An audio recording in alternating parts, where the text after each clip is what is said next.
G major primary chord progression for the right hand. We start with understanding how to build a chord to begin with. We build chords on notes of the scale. The G major scale is comprised of G, A, B, C, D, E, F sharp, and G. So we have note number 1, 2, 3, 4, 5, 6, 7, and number 1 again. A triad is built in thirds, the interval of a third. Up a third, up a third again. If we build a triad on the first note of the scale, that would be the 1 chord. If we take that same triad and we move it to the second note of the scale, it makes the 2 chord. And again, moving it up for the 3 chord involving the F sharp, the 4 chord, the 5 chord, the 6 chord, the 7 chord, and back to the 1 chord.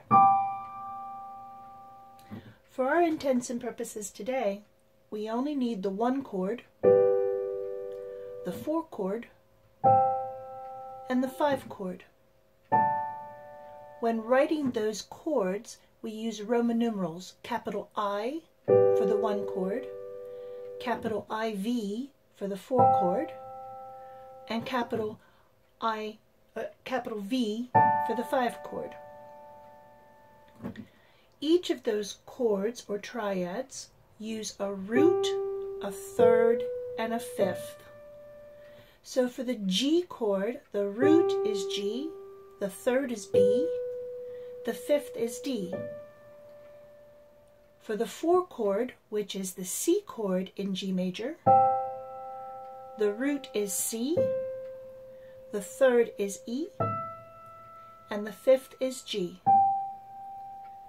For the 5 chord, D major, the root is D, the third is F sharp, and the fifth is A. So the 3 notes in G is G, B, D. The 3 notes in C is C, E, G. The 3 notes in D is D, F sharp, A. All of those chords are in root position. Root position means the lowest sound, the 3 notes, is the root. If I were to invert the chord where the third is the lowest sound and I move the root up, now the third is the lowest sound, or we say the third is in the bass. That means we've inverted it once. Therefore we call it G chord first inversion. If I inverted it a second time, where I would have the 5th in the bass, but still keep the G and the B as part of the G chord, now I've inverted the G major chord a second time, therefore it's called the second inversion. G, B, D are the 3 notes in the G chord. In this position, it's root position. G, B, D is still here, but I've inverted it, therefore it's first inversion G major. G, B, D is still here, therefore it's inverted a second time as the second inversion G major. That's all the G major chord. I can do that same inversion with the C chord. The C chord, which is the 4 chord in G major, root, third, and fifth, C, E, G. If I inverted the C major chord from root position, inverting it once, I still have the C major chord, but now it's in first inversion. If I invert that C major chord again a second time, we now have the C major chord in second inversion. So the 3 notes of C major are C, E, G, C major root position, C major first inversion, C major second inversion. I can do the same thing with the D major. D major is comprised of D, F sharp, A, D major root position.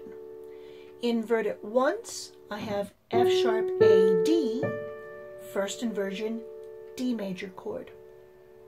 Invert it a second time, A, D, F sharp, I now have D major, second inversion. Why are these inversions necessary? It allows my hand to fluidly move between the chords of different letter names. For example, going from the G major to the C major is very simple if I invert the C major chord to be second inversion, because the fifth is now in the bass, which was the root of the G major. They have a note in common. We call those chord members. So a common chord member between G major and C major is the G. So we just keep the G between the two. G major, GBD, C major, CEG.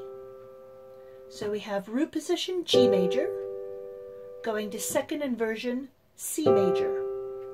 Come back to G major root position, and we can go to the 5 chord, which is D major, D, F sharp, A. Well, D is the common chord member between G major and D major, so we'll just keep the D at the top, which leaves us with first inversion, D major chord. F sharp, A, D are the chord members of D major. So first inversion, D major.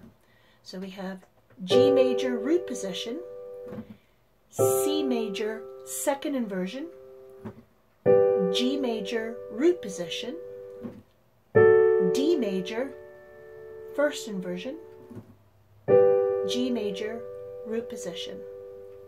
Now, sometimes the 5 chord has a 4th note. We said chords have 3 notes, but sometimes it has a 4th note. And that happens usually in the 5 chord.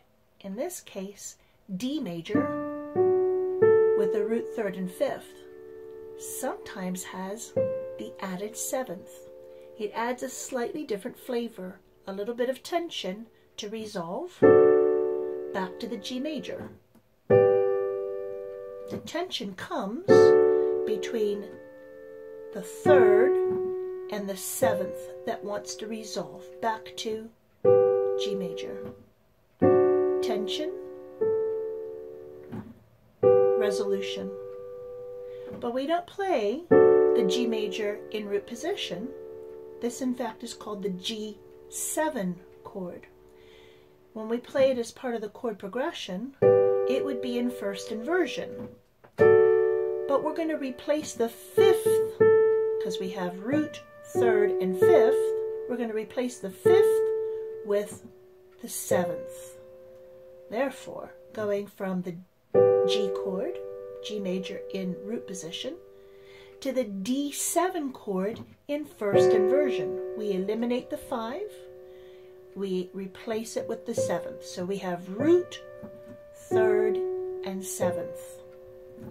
G major, root position, D7 in first inversion, back to G major, root position. Now our progression looks like this. G major root position, C major second inversion, G major root position, D7 in first inversion, G major in root position. 1, 4, 1, 5, 7, 1.